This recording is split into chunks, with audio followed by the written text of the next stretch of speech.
Hi అండి, welcome back my channel. అందరికీ నమస్తే. ఈరోజైతే శనివారం వీడియో అండి. శనివారం అనగానే మా ఇంట్లో నాన్ వెజ్ అనేది ఎవరు తినరు.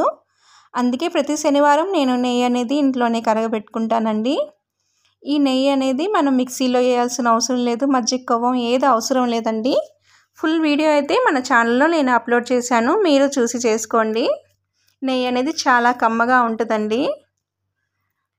ఎప్పుడు మసాలాలు తిని బోర్గా ఉంటే ఈరోజు శనివారం మాత్రం ఈ నెయ్యితో మినవల పచ్చడి అనేది చేశానండి. ఈ మినవల పచ్చడి అనగానే మా నానమ్మ, అంటే నేను అవ్వ అని పిలుస్తాను, మా అవ్వ అయితే చాలా బాగా చేసేదండి. ఆమె అయితే అసలు మిక్సీకి అనేది వేయించేదే కాదు, ఆమె స్వయంగా రోట్లో దంచి నెయ్యి వేసి మాకు కలిపి పెట్టేదండి. ఆమె పెడుతూ ఉంటే ఆ టేస్టే వేరేగా ఉండేదండి.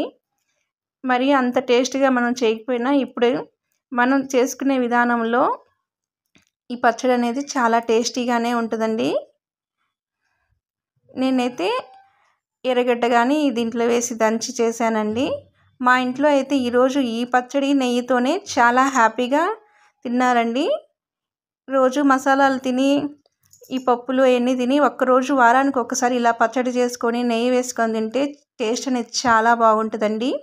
మన వీడియోస్ నచ్చితే లైక్ చేయండి, షేర్ చేయండి, ప్లీజ్ సబ్స్క్రైబర్ అనేది చేసుకోండి. మీ సపోర్ట్ అనేది మాకు అవసరం అండి. బాయ్.